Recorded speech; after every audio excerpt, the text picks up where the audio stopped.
Welcome to Focus on Business, a podcast show for photographers with me, your host, Jane Goodrich. I'm talking to successful photographers so you can learn from our experiences and have the business of your dreams. So join us and let's focus on business.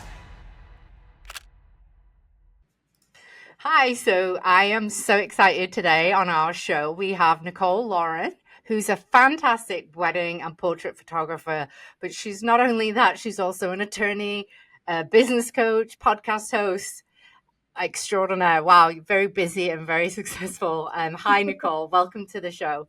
Hi, thank you so much for having me, Jane. I'm really excited to be here. Thank you so much for having me on the show. Yes, I am a podcast host, an attorney, a photographer, all the things. Yeah, so that's a lot. So we'll definitely talk about how you manage that down in later in the show. But tell us a little bit more about yourself, where you are, your background, why photography, even why Absolutely. law, maybe in the same thing.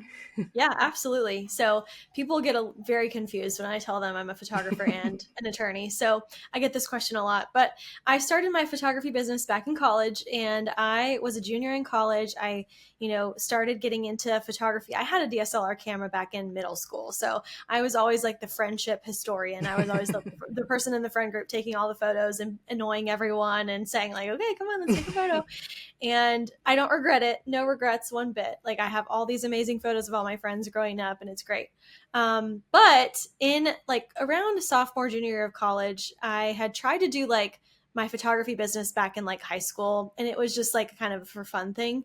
But then around junior year of college, I decided, okay, let's like try it. Let's give it a go, and let's do senior photography. And so I was in a prime location for that. I was on a college campus, and I had plenty of people to photograph on the college campus who were graduating. And so I really had very humble beginnings. I created a Word document flyer. It was before Canva even existed, I think.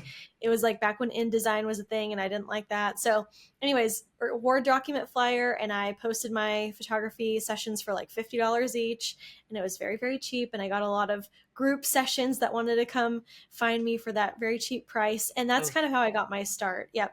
So very humble beginnings, but I really enjoyed senior photography, and that's really how I got my foot in the door for getting paid for sessions. And then I decided that I really liked couples photography a lot. I had done some engagement sessions, and I was like, I think weddings is just like a great place, and I would love to get into those more. And so I started second shooting for other photographers that same year, and then the next year as well. And then I hosted my first styled shoot. I started building my portfolio that way. And so around 2017, I started the business basically in 2015, and around 2017 is when I booked my first wedding clients. So it took about a couple of years to get started into that. And then now I am full-time in business as a photographer right now. But in between all that, I went to law school. So it was always a side thing for me. Like photography, my business was always on the side. And I just kind of always believed that it could never be a full-time thing. I just kind of it was never on my radar. I never thought that was a responsible thing to do. I never thought like that was where I should be, like what I should be doing, so those kind of things were always kind of holding me back. But I also had this really big love for law. And so in high school, I did speech and debate and mock trial. And that was kind of what sparked my interest in law. And so I had always had a great passion for it. And I knew in the back of my mind, being an attorney was something I kind of would want to do. And so right after college, I went to law school. And again, this whole time I had the photography business on the side. That's kind of how I paid my way through law school as well, which is a huge blessing. And then, I would Monday through Thursday, I'd be in the books and reading the cases and arguing the points. And then Saturdays would come around and I have my creative outlet time at weddings. And it was just such a dichotomy of like two very different worlds, but it was such a fulfilling and exciting time because I was very passionate about both of those fields, and I was able to do both, which was really exciting. And then right after, so I graduated law school during the COVID era in 2020. So it was kind of a crazy time to get started in the field. But I took the bar that summer, the bar exam, and then I passed the bar that same exam. And so I started working pretty much right after law school at a real estate law firm here in South Carolina. And I love the job, great firm, great people, really enjoyed it. But it just became really apparent to me that the life of like the 9 to 5 and working for someone else just wasn't what was feeling fulfilling and right for me. And I'm never one to say that everyone has to go full time in their business. I don't think that's everyone's path. I didn't think But so. for me, it just was not working. Yeah. And there's a lot of different factors that contributed to it. But I got to a point, which is almost about 2 years ago now, where I was kind of feeling like I was in a rat race and just like kind of going through the motions. And I got to a point where I was like, if today was my last day on earth, would I be happy with how I spent it? Mm. And the answer was no. The answer was no. And I wasn't thrilled and jazzed about every Monday coming around, you know? So I decided, I went to my husband, I was crying, you know, I was like, I had this moment. I was like, I think I need to do this. And he's like, well, let's make it happen. Let's do it. And that was the first time I ever felt like, oh, I could actually quit my job. Like I could actually do this if I wanted to. There's nothing holding me back. Like I can actually do this. And so, yeah, it's almost been 2 years since I've gone full time, matched and exceeded my attorney salary in the first 4 months, which was amazing. And yeah, it's just been crazy. It's been crazy to see how it's just unfolded, how God's blessed my business, and it's just been awesome. So yeah, that's kind of the long run around of how I got here, but I it's a cool love story. that. I love Yeah. that. I think also what's interesting is about what we don't, when we go into photography, we think, oh, it's just all the creative outlook. But I'm actually in my head thinking, actually, law Hmm. school, because I love some of my best friends are lawyers and they can write. Like I did a project where we renovated a kid's playground in my town and we had two lawyers. And I was like, their emails are so well written and so persuasive that I was like, Hmm.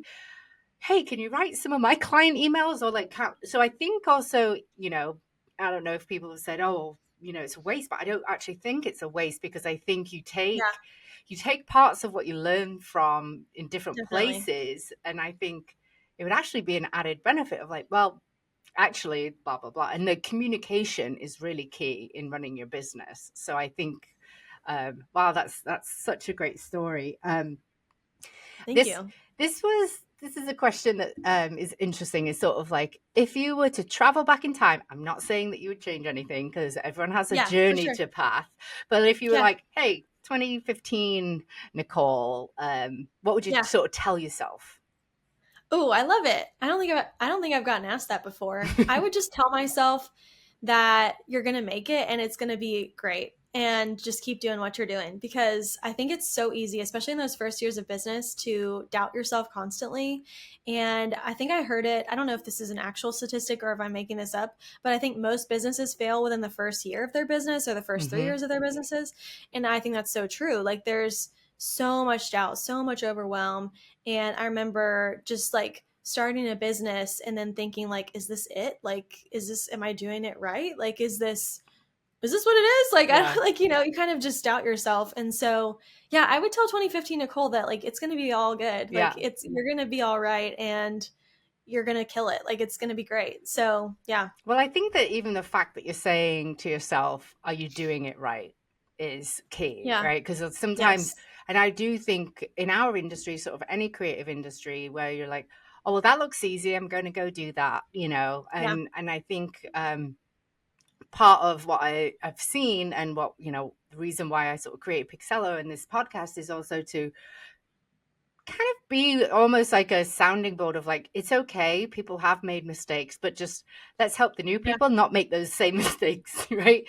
Yes. And we're not hairdressers, we don't go to school and we don't apprentice. I mean, I'm Hmm. glad to hear that you second shop because then you actually get a really good Yeah. uh, idea of do you like it or what are they doing right, or like you can learn a little bit more about the business process that way. Yes. Hmm. So Yeah. 100%. uh, Yeah. so I know you photograph international, but and you travel to different weddings sort of destinations. But if you were to, Mhm. I'm gonna sort of change your job a little bit. If you were Okay. only to be a local wedding photographer and you had to move, what would be the first thing that you did? And I'm gonna say you're gonna move to. I like just picking it, Chicago. Yeah. Okay. You mean like starting in a new place and what I would start Yeah, doing? Yeah. exactly. Like in Yeah. 3 months, you are moving to Chicago. Oh, so many ideas. Okay. First of all, I would start building network. Networking is huge. Mhm. Being able to connect with other wedding vendors, specifically venues and planners in the area, is huge. And I feel like the best way to network is to serve your network really well. So, not to go into a networking event to think, what can I take? What can I get from these people? But how can I show up for this new community that I'm in and serve them really well? And so, one of the ways that I like to do that, especially when I was first starting, is hosting styled shoots. And so I actually started hosting styled shoots for other photographers in more recent years, which is really fun. But when I was first starting my business, I would host styled shoots in order to connect with other vendors and also build portfolio, which is another added perk. Yeah. But primarily, the purpose of styled shoots, I think, should be to make connections, because there is so much to be said, first, about having a community that you can lean on in this new space that you're in, Hmm. but also being able to build that referral base where people know that you're a quality lead, they can send their customers your way, and that you're going to treat them really well. So, yeah, networking is my very first thing. Like, if you are in a new place, if I was in a new place, it would be to find either a networking group, to attend events, or to start doing styled shoots myself and inviting other people. The other thing that I definitely recommend, obviously, is SEO. So, a big way that I built my business in the beginning. So, I went to Clemson University, and the way that I built my business in the very beginning is through blogging a ton. And so, I still like the SEO that I did through blogging for Clemson is still working for me even today. I get so many inquiries from people that are in Clemson, even though I don't target that area anymore. I really don't. I don't put out a lot of content that's targeted toward Clemson anymore, but I still get a lot of organic reach from that, because that's the power of SEO and how long reaching that type of content is. On that note, so you mentioned networking. I actually call it and relationships, sort of building the relationships. I actually love the idea of a styled shoot because I think one of the Hmm. things that, of course, the florist is going to want gorgeous images, and how Yeah. better to do that is like, okay, well, and I just think that that's fantastic. Or a wedding venue, then that you're win-win. That you're winning because you're getting a portfolio build, and you're also making a connection, and they're winning because they're getting gorgeous photos. So I Yes. actually really like that. 100%. Yeah, Yeah. 100%. And every business owner is, I mean, I talked about this in another interview that I did, but every business owner is focused on like themselves. Like, that's just human nature. Like, we're focused on what can we do, what can we do to better ourselves. And so if you're different and you focus on the other business Yeah. owner and you say, like, hey, I'm new in this community, what can I do for you, how can I help build Yeah. your portfolio? That's huge. Like, Yeah. people don't do that. So Yeah. it's, if you can be that and actually genuinely serve others, it's going to go a long way for you. Yeah, I had a little sticky note that was on my desktop for the longest time. It was called Hope, and it was help one person every day. And whether it was, Hmm. through business or just life, it was just sort of like my little motto. And I just think that, if you're going into it saying, how can you help serve them or help them? I wouldn't Yeah. say you're going to be a doormat, right? You're not going to Right. walk in there and be like, I'm going to give you a $5,000 shoot for nothing. Right. Right, but Absolutely. it's just more like, like thinking, oh, like not just one way, it's both ways. Yes, 100%. Yeah, and there's something to be said of, obviously having boundaries, and Mhm, not just spending a ton of money to get connections. I don't think that that's probably the best way to go about mm. it. But if you can approach any interaction with someone else in a very kind and service oriented way, it goes a long way. Yeah, and I also have found, I mean, I've been shooting for 14 years, and the people that are my best sort of connectors or referrers, I would Mhm. never have guessed. Like I would Yeah. never have guessed. So just don't put any, don't shut anybody out in terms Yes. of, oh, you're like, oh, they're going to be great, or then they should be great, or I'm not even going to. It'd be really surprising on, that who's going Mhm. to help you, and you can help them too. That's a Um, good, yeah. Speaking of marketing, we just talked a little bit about relationships and then also SEO. Like, if you had to pick like one form of marketing to like solely rely your business on, what would it be? Oh, wow. I'm going to be so unpopular right now. It would be YouTube. It would be long form content. It would be YouTube. Yeah, 100%. So my two top marketing platforms are Hmm. YouTube and my email list. So, I mean, I think email list technically would be my very, very top. Hmm. But if I was talking about like content in terms of social media, it would be YouTube. First of all, your email list is something you own, which I'm sure everyone knows that and like that it's been marketed that way. But your email list isn't something that's going to crash when Instagram goes down Mm. or when Facebook is having a problem. Your email list is going to be there. And then the same thing for YouTube is that it's long form content. So it works, it's the same as like SEO. Yeah. Essentially, YouTube is a search engine. It's not really like social media as in the way that Instagram is. Hmm. So YouTube content works for you long beyond the time that you actually post. Like we know that because there's years and years of YouTube content that still gets trending even today. Yeah. So if there's something I could tell your listeners is that they should start a YouTube channel to like yesterday. Like it's such a great platform to be on. And I was held back from being on there for so long because I thought I had to be an influencer to be on YouTube and share all Yeah. my personal stuff. And I was like, I don't want to do that.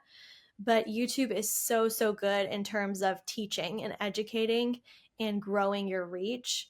And there's something to be said about the long form content that works for you rather than Instagram, where it's kind of like a hamster wheel. Like you're Right. constantly having to reinvent, like every 24 hours, like the content's going to die. And Right. YouTube is not like that. So it's a lot more, personally, I found it a lot more freeing, a lot more exciting, a lot more creative. It's just for me, it's an easier platform to show up on, and it's more bang for my buck kind of That's, thing. yeah, that's sort of the ROI. Like if I'm going to do a video, I hope it Yeah. lasts longer than the reel that I just spent 3 hours Yes. doing, you know. Yes. And so, but I also like YouTube as well. I think even just a tip for anyone listening is, even if you have like, for example, someone's like, oh, I don't like being on camera or anything, but you can create like voiceovers with gorgeous shots of your Yep. your clients, and even just having like a behind the scenes of the studio on your website, so your clients are pressing play and on your website that little bit longer. It can really help because, by the way, Yes. Google owns YouTube and they love their own platforms. So Yes. Hmm. you, you know, it all interlinks. If they know that Nichole Lauren Photography YouTube channel is linked to her website, they're going to Yeah. be like, oh, she's using YouTube. She's actually in business. You know, some of it is Hmm. like just a signal to Google that you're still in business. Right. You Yep. know, and Right. And I your one fresh time content. Yeah. did not post or did not change my website for like 3 years, and I wondered why I dropped. That's because they thought I was dead. Or like I didn't update my Google business profile. Mm, So yeah. So important. you have and so are you practicing law at the moment, or no? You I are. am. Yes, I am. I keep up my license, so I just renewed it for this year, Wow. like last month, and I actually help small business owners. So it's kind of come full circle, which Hmm. is really exciting. So for South Carolina business owners, I'm licensed in South Carolina, and so I actually help business owners draft contracts. I also do entity formations in this state. I do some light estate planning as well. I'm also a notary, and I do some deed things. So some real estate things are still kind of trickling over. But for the most part, it's really just small businesses, entity formations, and contracts. That's And then awesome. I have a contract template shop for creatives. So that's nationwide. But that is called legallycreatives.com. And so I have contract templates I'm adding to it daily, but that's kind of a way that I like to serve people beyond just the state. But it's been really, really rewarding having, so now my attorney stuff is kind of like my side job, if that makes Yeah. sense. So it's been really fun having both of those things and see how they come together. And I have found that there really is a gap between the legal worlds and the creative worlds. Absolutely. There's really not a lot of, you know, combining of the two. It's Yeah. very separate. And I find that when business owners seek out legal counsel, it's not someone who's actually a creative and knows where they're coming from. Mm, It's more of like a corporate type thing. yeah. So, yeah, it's a really cool I found a really cool way to serve my fellow business owners through this too. I love that because you're right. I mean, we are creatives. We are, not necessarily going to be black and white, in serving it. Yeah. And so it's like, how do you balance that? And yeah, that I'll definitely put that in legally creatives in the show notes too, because Mhm. we all need contract templates. So Absolutely. Thank you. this is a lot of work that you're doing. Do you outsource anything? Like, how do you balance life and all these multiple jobs and Yeah. the ever never ending quest for that balance, if it ever exists? Mhm. I get this question a lot. People are like, "How do you do it all?" Like, what, you know? First of all, I don't have kids, so that's a big part of how I am able to do more things. I do have two fur babies, so they Oh. are my little kids, but I don't have, human children.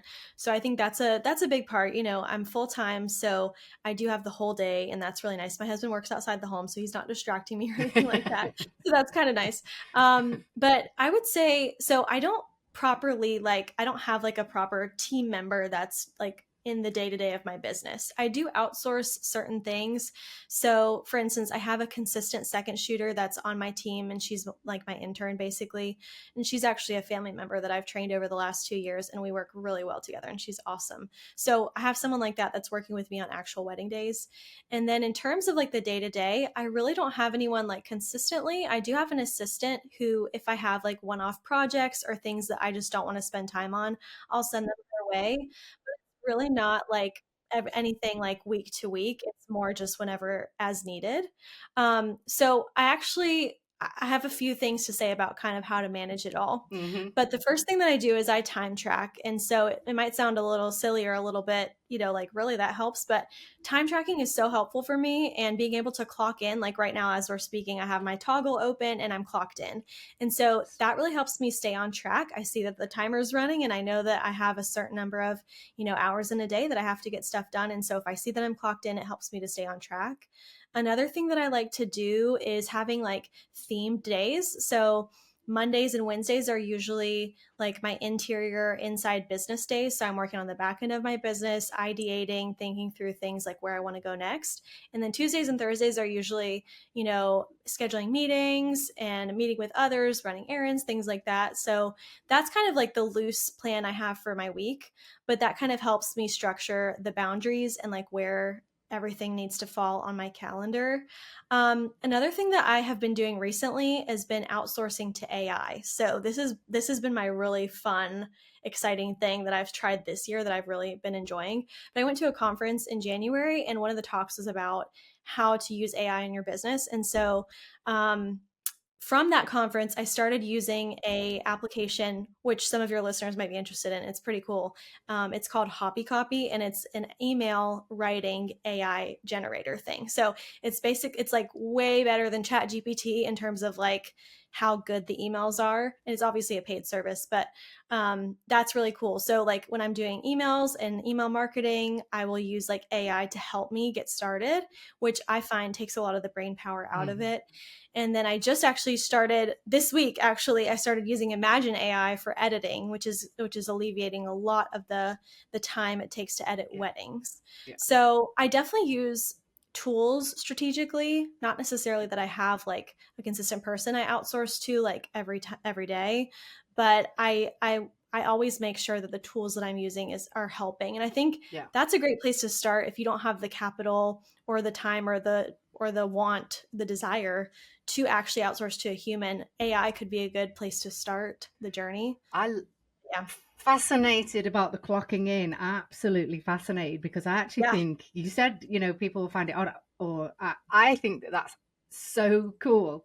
Yeah. What do you use to? Is it an app Mhm. or It is. It's a web-based app. So it's called Toggle. It's Toggl. okay? And it's absolutely free to use. I don't pay to use it, which is great. And it's just toggle.com is how you can Yep. sign up to do it.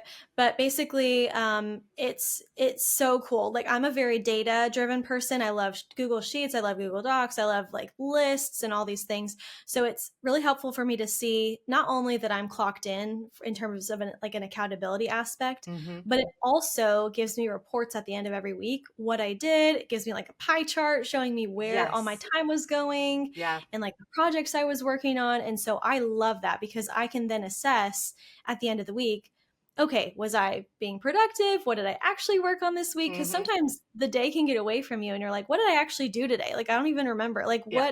Like, I feel like I had so much time and yet it got away from me? And so it really helps me stay on track. I think that's fascinating. I mean, also, and maybe I'm thinking of like comes from your legal days of having to know Mhm. what you're working on and billable hours. Because one of the things that I think as photographers, because I think we're probably one of the most behind the scenes creatives, like Yes. a painter's going to take hours of doing that work, but photography, it looks like, oh, you're just showing up to the shoot and then clicking a few buttons Right. and there you go. No, like there's 9 hours of work for every one Mhm. hour. So I actually really like Mhm. this, and I also love the accountability aspect of it. It's like, what are you doing, Jane? Are you scrolling Mhm. Facebook? Like get off Facebook right now. Yeah. And So true. I will definitely have to have check that out, toggle.com. Yeah. So we talk about a little bit about the seasonality. Do you find that wedding photography in South Carolina is quite seasonal, and how do you balance that?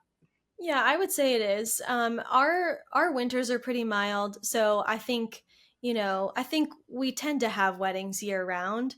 But I would say definitely between December and February, they tend to drop off a bit, and Yeah. so that's usually my slowest season. I would say maybe March through June is pretty busy, and then like September to November is pretty busy because our summers can get really hot too. Mm. And I personally don't love to book weddings in the heat of July and August in South Carolina. It's just not fun. So, especially if it's outside. So yeah, they are seasonal, but I mean, it really is. Sometimes it's year round. So Yeah. yeah. Yeah, I was actually having a conversation with a photographer friend of mine, and she's in Florida, and she was like, "No, my shoot wants to cancel on Friday because it's 48 degrees, it's freezing." She said it's freezing. I was like, "That's cold!" And so we have this whole debate on what temperatures do you like and you don't like, and I'm like anything under 55. I mean, I live in New York, so it's like it can Hmm. be quite cold, but I Yeah. am also a family and newborn photographer, so when it's busy in the fall, Hmm. usually that first cold weather is like the kids have no idea. It's just shock to their system. So I'm like, Yeah. I'm out indoor Yeah. only after like Yes. mid-October. Like, Yes. sorry. But Yes. That makes sense. it was interesting we heading on to clients, because she was kind of like saying, "Oh, she's being so difficult because of the weather," and I was like, "She's actually not being that difficult. Like, if you feel the cold, you feel the cold, right?" Yeah. So Yeah. I'm leading on trying to do a good segue to like, do you find that you have any red flags for a client? Like, if you get an Mm. inquiry and you're like, my radar's going off, what's going Yeah. on? Yeah, for sure. Well, I think that kind of all starts with the experiences I've had, and I know after like I've almost been in business for 10 years. So after a while, you start to pick up on what those things are, and I feel like in the beginning I just didn't know what they No. were. So, but I think red flags for me specifically, I have built a service based business that's very personal and personal brand.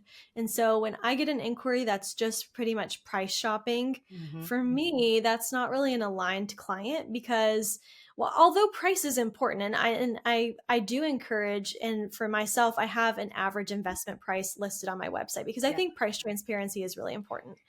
But if it's just the only thing that people care about and the only thing they want to know when they Right. inquire with me, then I tend to see that as a red flag, maybe a yellow flag, because I can almost guarantee that that's the only thing that they're concerned about. And Mm-hmm. if that's the only thing they're concerned about, that's not necessarily bad. It's just not for me. Right. I'm about, connecting with people and making that personal friendship and connection and serving people really well. And Yeah. so my experience is holistic. It's not just a price. It's like I'm with it. I'm with you Yeah. on your wedding day. I'm your friend. I'm like your built-in buddy that's going to like do whatever I need to do to make your day amazing, Yeah. even if that means I put on your shoe for you. Like, Right. so, that can't be just communicated with just what are your prices, Oh, that kind of oh, thing. price question Yeah. mark, right? Yeah. Or price. Like, Yes.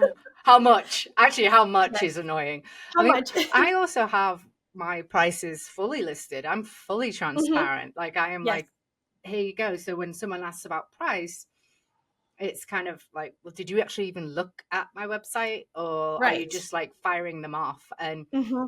with newborns, it's a very personal, experience. And because they're Yeah. just had a baby, their hormones are crazy, you're with them for a long time. I can't even imagine weddings. And so it's like, Hmm. so treating you like a commodity versus like an or just a service is, Yes. I think it's a little bit of a red flag. But Hmm. then I've had people that I can turn around of being like, okay, well, I just answer you back of like all about me and the process, Yeah. or about them and what I bring, and they're like, okay, well, wow, that sounds amazing. I was thought it was just photography that I was hiring for. Hmm. Yeah, and maybe you were for like someone's passport photo, right? Hmm. Not the same. Right. Although Yes. I don't know why I 100%. rank for my area for passport photos, but I have people come in, knock on the door, I have a passport photo. I'm like, you don't want to pay my prices for a passport photo. I even have a sticker on the door being like, I do. Here you go to this place. A great camera shop down the street. Go to I UPS instead. Google, Yeah. what did I put in my Google profile that says that I'm a passport photo? That's Anyway, hilarious. yeah, no, Yeah, that's so true though. Yeah, it's and price is definitely important. Like you said, like putting transparency and being upfront about price is very important. But yeah, it is so much more than that. You're yeah, right. I think that's a good analogy with the passport photo thing. Like yeah. I went into UPS and I just stood there and he took my photo and that was that. Or your But driver's license. yeah, right. No, it's like Even worse. Yeah, even worse. So, mine's hideous. I've like three yeah. tone hair, and I didn't have three tone hair. I actually had my but like the shadow. It makes Oh. me look like I have like it's awful. uh, But who's gonna see it? All right. So speaking of funny shoots or funny driver's license, tell me about like the funniest or best shoot that you've ever done, and like you're like, I cannot believe I did that, or like I can't believe that happened. Oh man. Well, there's been plenty of times. I mean, this isn't like it wasn't funny in the moment, but funny looking back. There's been plenty of times where I've like fallen or like dropped my camera or Oh, like there was one in particular where this was in Clemson back when I was first starting and I was like so excited. I had like an engagement shoot. It was like one of my first engagement shoots. I was so excited. And we were going to go on this long I don't know what you would call it. Kind of like a it was you're next to a lake and there was oh this no. long strip of land kind of between the inside in between the lake and I don't know what you would call it, but basically it's a strip of land and then a bunch of rocks and then it Okay. goes down to the lake, right? And so I'm like, I have this cool idea, I've seen this before, I'm going to go to this location. So I have them meet me there and it's just a beautiful location and it's great. And so we're on the rocks, right? And Oh I'm just no. like shooting away and I'm like, this is great. And you know then I like trip and fall and Oh, my camera, falls and all this. So it's like embarrassing because it's like one of my first engagement sessions but it just sticks out in my mind. And so anytime I'm like in a precarious stance or like if I'm yeah. on the edge of something in an engagement shoot, I just always remember that time. Yeah, And yeah. I'll usually make a note like I have fallen before, so just watch out for Watch me out. because like, yeah. Yeah. So yeah, I think that's probably the funniest haha thing But that's did you happened. break your camera, or was No, it I okay? didn't. Knock on Phew. wood. Yeah, it was all good. Those Canon cameras, man, they're rugged. They They're are perfect. rugged. One Yeah. time I had put it on. I was doing a in-home shoot, and I had put my camera. It's like on top of the bed, and all of a sudden the toddler bounces on the bed, and it lands on the and I was like, oh wow, it's not broken. But the next, I'm like, how did that happen? But then honestly, the next time I put it on, something had cracked on the lens because I Oh had not no. put the filter on. And I Mm. had three shoots in the city, and Oh I had this no. cracked lens, and I was like, it's all right. I mean, I did call my husband crying my eyes out. I'm like, what can I do? Nothing's open because I'm in New York City, and Right. Adorama and B&H, they're closed on Saturdays. Yeah. So I'm like, what do I do? And basically, I'm on Google, and it's like you can shoot with it, just no sun has to come into, like, so you can't have, Oh. so as long as it's like, cloudy, you're fine and you're not getting Mhm. any real direct sunlight. I will say I definitely overshot that day, and people were like, "Well, you look." I mean, luckily they were all repeat clients because they're like, Yeah, "What's yeah. wrong with your lens?" And I was like, "Oh no, it's fine." It's all I had good. no idea, and I'm looking like it seems fine, but I don't know what's going on. Yeah. That's So hilarious. yeah, it was. Yeah, Things we go through. the things we go through.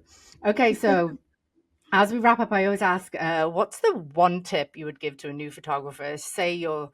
cousin, or somebody that's helping you now. You're like, hey, I want to go full time, Nicole. What should I do? Yeah.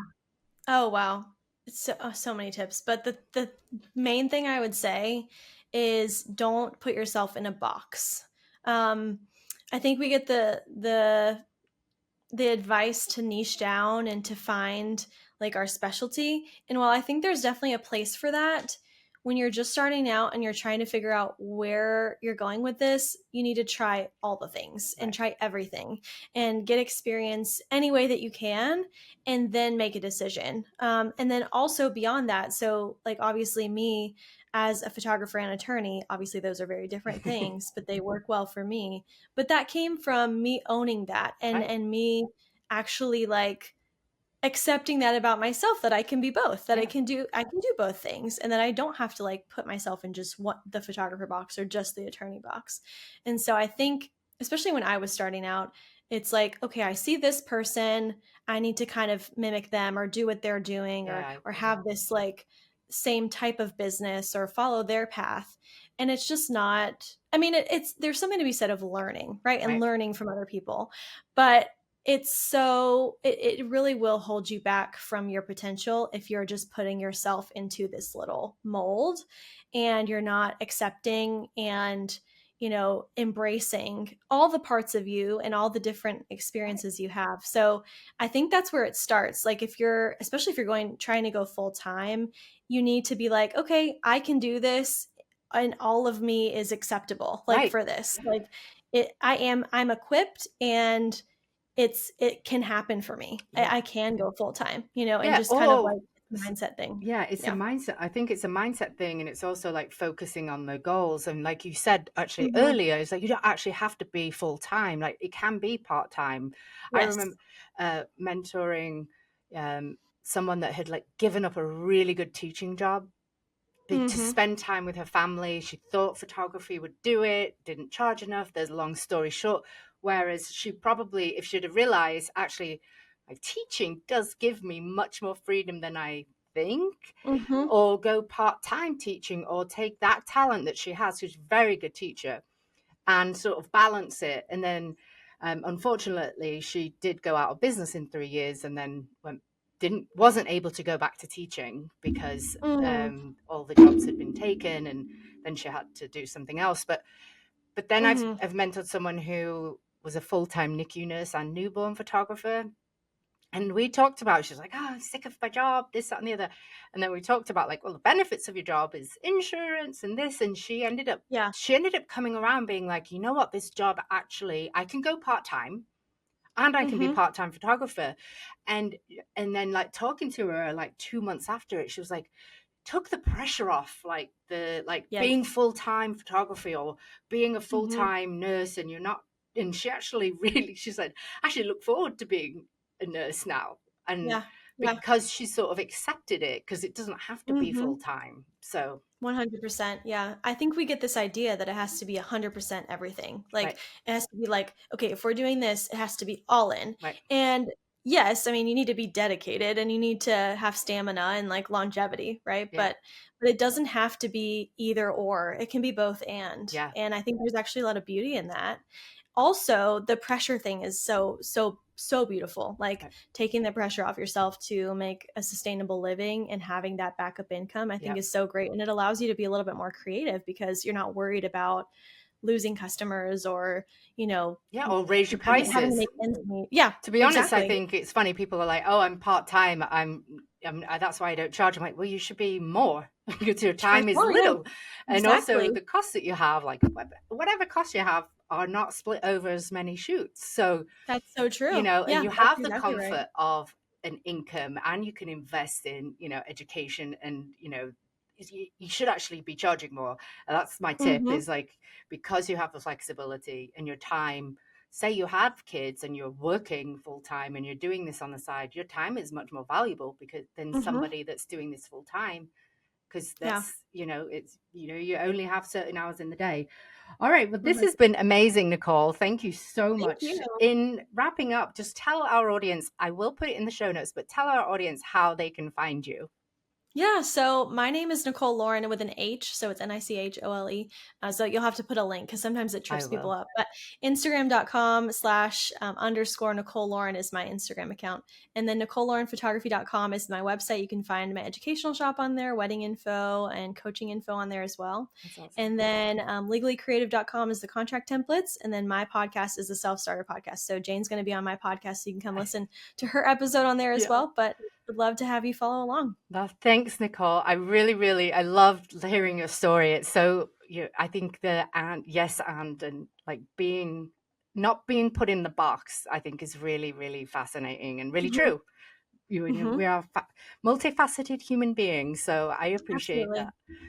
All Yeah, right. thank you so much. Thanks for coming on.